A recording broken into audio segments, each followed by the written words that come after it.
hanyuma rero igikurikira kigira kabiri muri no processus rituma umuntu aba umuhigwe mu bwami bw'Imana ngo nuko acagira intuntu. Kubera iki? Yamaze kumenya neza yuko ari umugorwa, ari umworo.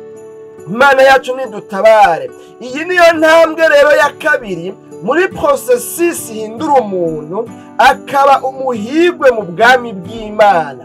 Kugira ngo umuntu abe umuhigwe awushitse mu bwami bw'Imana, mu bwami bwo mu ijuru, birasaba yuko agira intuntu, birasaba yuko atunuzwa n'ibyaha byiwe, birasaba yuko umuntu ababazwa nuko ari ahantu hadakwiye hatabereye. Kuko iyo umuntu amaze gushika kuri ya ntambwe ya mbere twabona mu kiganiro cyejo hahise yo kubona yuko afise ubworo mu mutima, igikurikira rero ni iyi ntambwe yo kumva ko ababajwe mu mutima wiwe, atunujwe mu mutima wiwe, no kuba muri ubwo bworo.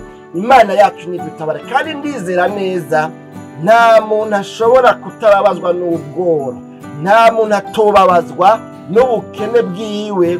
Imana yacu nidutabare. Yamaze kubona yuko ari mu bukene, uyu muntu hanyuma ntababazwe nuko afise ubworo, ubwo bworo butamubabaje, nta n'uwo mufasha, nta n'uwo mutabara.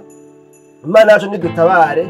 Kandi burya umuntu adashobora kubabazwa n'ubukene arimo, umuntu atababazwa n'ubushomeri, umuntu atababazwa n'uko hari icahagije, umuntu atababazwa n'uko ubukene ubworo bumwugarije imbere n'inyuma. Uyo muntu mu yandi majambo novuga ngo nkoresheje kumwe imvugo imeze nk'iyigumye, uyo muntu ntaba akomeye neza, ahubwo novuga ngo abagwayi mu mutwe, ntaba novuga ngo mbere ahubwo abasara. Imana yacu nidutabare. Bene data bakunzi ba kino kiganiro, igitondo gishasha cyacu cuno munsi, kuno kubabazwa rero cyangwa se kuno gutunuzwa na bwa bworo twabone ejo hahise, si ukubabazwa novuga ngo kuvanze n'ugufina, si ukubabazwa kuvanze n'inkinamico nk'aho umengo ni ibintu by'ibikino, oyaye, ariko bakoresheje ijambo rivuga ngo gutunura, utunujwe n'ikintu, bigomba kuvuga yuko ari ukubabara, ari ukubabazwa n'ubwo bukene, nuko kuntu ubona yuko uri kure y'Imana, nuko kuntu ubona yuko uri umutindi yafutanye, atamugabane ufise mu bwami bwo mu ijuru. Haba uko kubabazwa kwawe kukaba ukubabazwa ko mu mutima, ku rugero rw'uko umuntu yumva ko atuntuye. Imana yacu nidutabare. Atunujwe n'ibyo bihe arimo byamwigije kure y'Imana. Imana yacu nidutabare. Muri kino gihe dufise abantu batandukanye n'abo twebwe twarutse tubona, aho wasanga abantu bihana barira, ariko muri kino gihe dubona umuntu yihana atwenga umengo ni ibintu by'ibijandijandi. Twigeze gusengana n'umusenzi umwe mu mugwi w'abasenzi, kumbura abo twari kumwe muri ibyo bihe baba bakibyibuka, ariko barakwitana no video bati bamwibuka, kandi mugabo ko ntamuvuze izina ntibikenewe, ntacyo bitwaye. Hanyuma murabona amasengesho mu basenzi hariya ku Karago, twari dufise amasengesho, sinibuka ko yari iminsi 3 nuko yari 7, sinibuka neza iminsi twari dufise ico gihe mu ntunga si vuba, ni mu myaka ya za 2008 gutyo, ndakeka mu 2008-2007.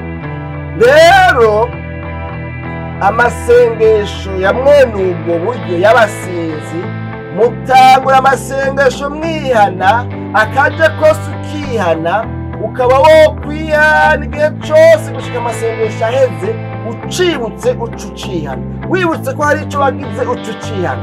Novuga ngo arindahera abantu bagifise ibyo bokwihana kubw'amajambo y'Imana muguma mubwirana. Imana yacu nidutabare. Kandi rero kubera ko ico gihe ataburongozi bwarimwo, novuga ngo bufise ubwo burenganzira canke ubwo ruhusha bwo kwihanisha abantu, twisunze ingene systeme yari itunganijwe y'ishengero twasengamo ico gihe, ni ukuvuga yuko kwihana kwacu twihanira muri rusange, kuko twakonsidera yuko turi abantu bakuze mu buryo bw'imkemu, tudashobora gutwengana ngo naka ngo yihanye ibi ngo naka nawe ngo ntabyo bibi.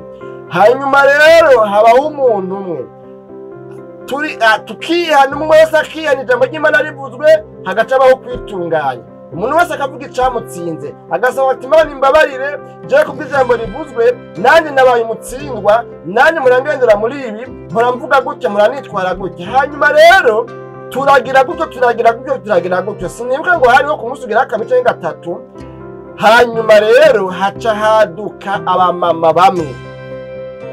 Abo bamama rero ntibarya umunwa, baca baravuga ati je nukuri Imana imbabarire, ikintu ngomba kwihana n'uyu mwene data namwiyumviriyeko, nakurikiranye incuro zose yihanye, nsanga je nanje yaba nari Imana sinomubabarira. Rero je Imana imbabarire, kukubera nohava mba nk'ikivange muri mwebwe nkababuza umugisha. Nakurikiranye ingene yihana, ndaba ingene avuga twenga, ndaba ingene avuga ibintu umengo ni ibintu vya komedi, umengo ni ibintu nyene vyo gutwenza abantu, ndaba ingene atihana avec du sérieux. Nsanga uku kwihana kwiwe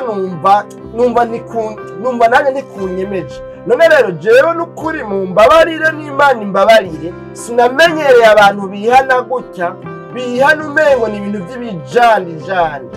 Nibuka ico gihe yari yihanye mu byo yihanye, rero ashiramwe nyine ibintu by'ibinuzeye nyine by'ibitebutebo. Reka sinirigwe ndabivuga kubera sinkenegwa. Akano karorero mfasha nyigisho ngombye kubereka ingene hariho abantu bihana, ukwihana kwabo kumva yuko nawe yihanye muri ubwo bw'utuwo mubabarira. Imana yacu nidutabara. Umuntu ariko arihana rero ntiyihana atwenga, amengo ashiramwe nyine ibintu byo gutwenza abantu. Imana yacu nidutabare, werekana yuko ari ibintu bivuye mu mutima, bakumvikanamwo emosyo zawe, hakumvikanamwo ukuri ko mu mutima, kuko ntuba ari umwanya wo gutwenga, ntuba ari umwanya wo kugira. Imana yacu nidutabare. Ariko mugabo muri kino gihe umuntu agenda yabiteguye neza ingene aza kubihindukiza, ingene aza kubifobeka, kugira ngo ujye muntu ariko yiyaturako ntaze kudekuva neza icaha cakozwe, uburemere bwacu n'ingene bumeze. Imana yacu nidutabare. Kandi iyo habaye kwihana nabi, iyo hatabayeho kwihana neza, urumva nyine ko ibyihanwe ntibiba ari byo, ivyari byo byari bikwiye kwihanwa sibyo biba byihanwe. Canke naho yabivuze, uburyo yabivuzemwo ntibukonvenka nyene gusabwa imbabazi. Imana yacu nidutabare. Rero ngomba guca umurongo kuri kino kintu kigira kabiri Yesu yerekanye ko gishira umuntu muri processus nziza imushikana kukuba umuhigwe mu bwami bwo mwijuru, arico cyo kugira intuntu. Imana yacu nidutabare. Tugwije rero abantu ukwihana kwabo, novuga ngo ni ukwihana kw'imirenzako, ni ukwihana kw'ibijandijandi, ni ukwihana novuga ngo kw'inkinamico, ni ukwihana kugufondano, ni ukwihana kutava mu mutima ubabaye, utuntujwe n'ivyaha wagendeyemwo. Imana yacu nidutabare. Ariko mugabo umuntu atuntuye mu mutima namera co kimwe n'uwudatuntuye. Imana yacu nidutabare. Bene data bakunzi ba kino kiganiro igitondo